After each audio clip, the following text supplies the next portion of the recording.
French Morning, les podcasts. Moins un pâte, Éric Gendry. Bonjour à tous, ça s'appelle un pitch. Parti à 5, revenu 10 ans plus tard à 4.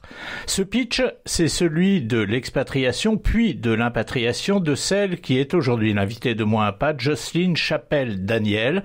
Le nom de Chapelle étant celui de son mari dont elle a divorcé, le nom de ses enfants. 3 enfants qui sont petits en janvier 2010 quand le couple part s'installer en Espagne et beaucoup plus grands en juillet 2020 quand la famille, moins le mari, revient vivre en France. Là-bas, Jocelyne a donc perdu l'habitude de travailler, elle a vécu un confinement terriblement dur, elle a divorcé. Et plus on va avancer dans la conversation, plus il va apparaître clair que ce divorce qui a provoqué l'impatriation a pesé aussi très lourd dans la manière dont s'est ensuite déroulée cette impatriation.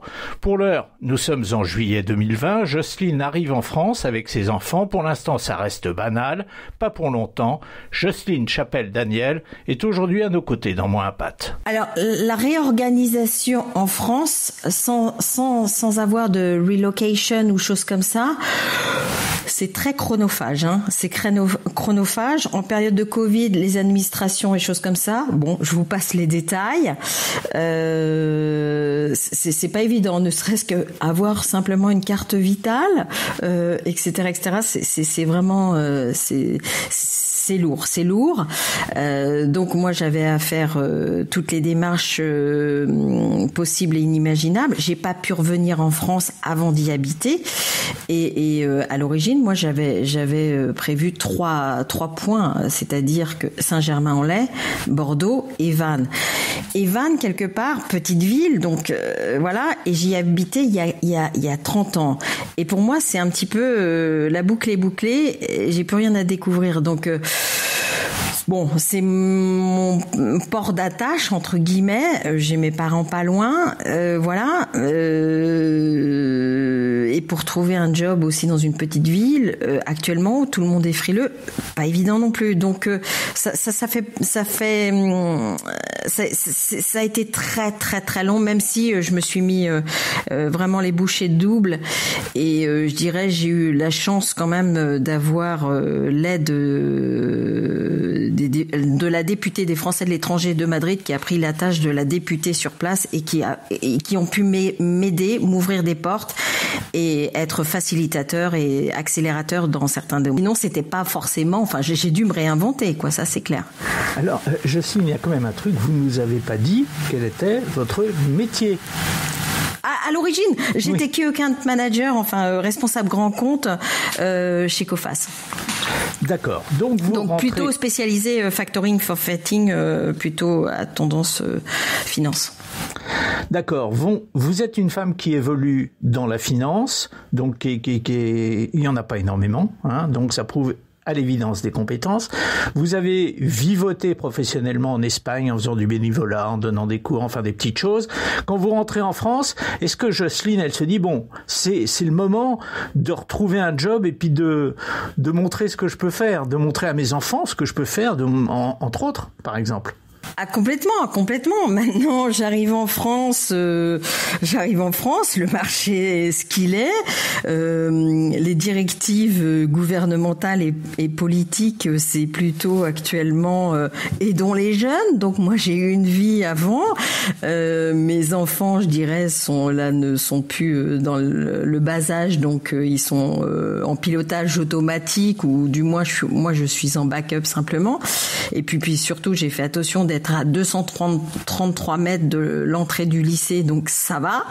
Mais si vous voulez, c'est vrai que d'un point de vue job, actuellement, quand je passe des entretiens, j'ai un petit peu peur, quoi. Parce qu'aujourd'hui, donc depuis votre retour, vous n'avez pas trouvé quelque chose qui vous ferait vibrer finalement, quelque chose que vous cherchez activement? Oui, exactement. Non, je n'ai pas trouvé.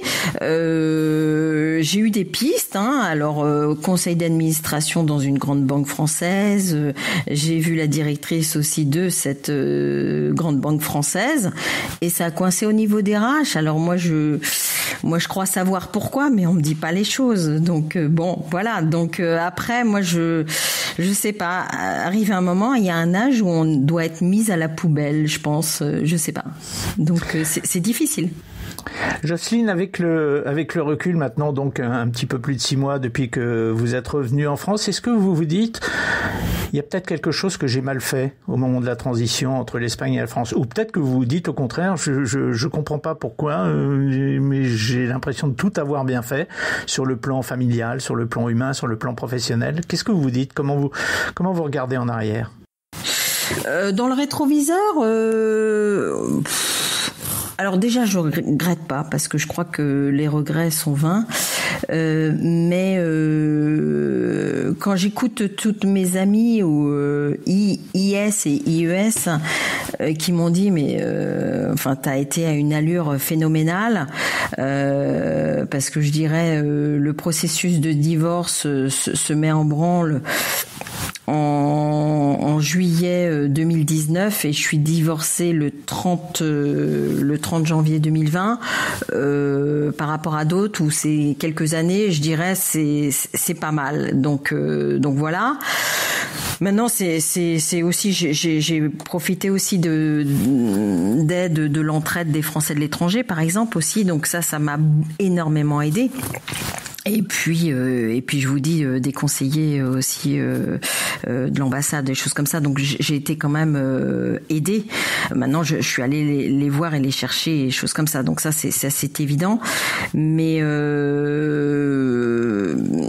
des choses que j'ai mal faites, certainement, je suis pas infaillible. Voilà. Maintenant, je crois que moi ça fait 2 ans que j'ai pas pris de vacances. Arrive un moment où c'est difficile et puis même pour mes enfants je dirais. Donc non c'est je pense que j'ai tout mis en branle et puis au concours des circonstances c'est que en arrivant j'ai un logement qui a été déclaré insalubre. Donc si vous voulez j'ai vraiment cumulé.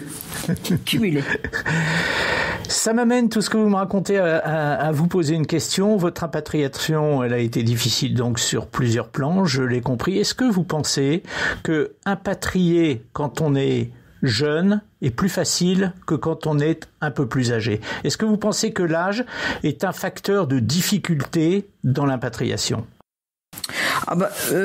Ouais, certainement, même si ça donne beaucoup d'expérience, choses comme ça.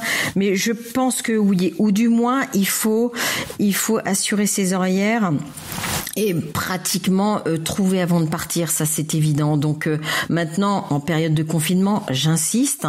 Moi, j'ai pas pu visiter l'appart là dans lequel je suis. Ce sont mes parents que j'ai délégués sur place, etc. Et puis sans feuille de salaire non plus, c'est difficile d'être sur le marché de la location, etc. Donc voilà, donc ça fait beaucoup de choses, mais je sais pas, compliqué. Non, mais la chute de votre réponse me va très bien. Je sais pas. On sent qu'effectivement vous savez pas. Ce sera Jocelyne, ma dernière question. La France que vous avez retrouvée en 2020, dans laquelle il s'est produit quand même plein de choses ces dernières années, ces 2-3 dernières années. Est-ce que vous l'aimez autant que la France que vous aviez quittée en 2010 ? Est-ce que vous l'aimiez autant, moins ou plus ? Alors si je fais des comparaisons, parce que je crois que quelque part on en fait, même volontairement ou involontairement, je pensais avoir connu le paroxysme un petit peu de choses qui ne se traitaient pas, poco a poco comme on dit en Espagne, des choses comme ça, et Et là, je vois qu'il y a quand même certains dysfonctionnements aussi en France. Tout est lent, tout est long. Enfin, c'est la période qui veut ça aussi, mais certaines insécurités, sans forcément parler politique, hein, attention. Non, c'est même on m'a dit mais ne reviens pas à Paris parce que ça fait longtemps que je suis pas retournée à Paris. En 2016, je crois que j'y étais la dernière fois. On m'a dit mais je retrouverai pas Paris alors que j'habitais Paris intramuros dans le 17e. Donc bon voilà, pour l'instant maintenant c'est différent aussi. Je suis pas dans la capitale. Je suis dans une ville de province en Bretagne, au bord de la mer, où il a neigé hier. Donc c'est complètement différent, quoi. Donc voilà, L'impatriation, elle n'est pas soldée encore pour Jocelyne. Est-ce que la page impatriation sera définitivement tournée le jour où vous aurez retrouvé un boulot? Alors, certainement, parce que justement, ne serait-ce que aussi, comme vous l'avez dit, vis-à-vis de mes enfants, oui, j'ai envie de retrouver un job et de subvenir à leurs besoins, bien évidemment. Puis ils sont aux portes des études supérieures, donc c'est important aussi. Ça, c'est une chose, mais c'est surtout aussi mon divorce n'est toujours pas homologué en France, donc là je fais un appel à la mairie de Carnac, voilà, qui ne s'est pas mise en comment dirais-je en relation avec l'ambassade en Espagne à Madrid, et visiblement mon divorce serait un faux, donc ça fait pas plaisir, si vous voulez. L'histoire de Jocelyne Chapelle-Daniel, intéressante parce que cette femme a cumulé les ennuis qui se sont regroupés sur une période de temps assez restreinte, et à l'arrivée, ça fait une histoire intéressante à raconter pour tous ceux qui peut-être un jour ou l'autre pourraient être confrontés à ce genre de situation. Merci Jocelyne d'avoir été avec nous. Merci. Au revoir. Au revoir.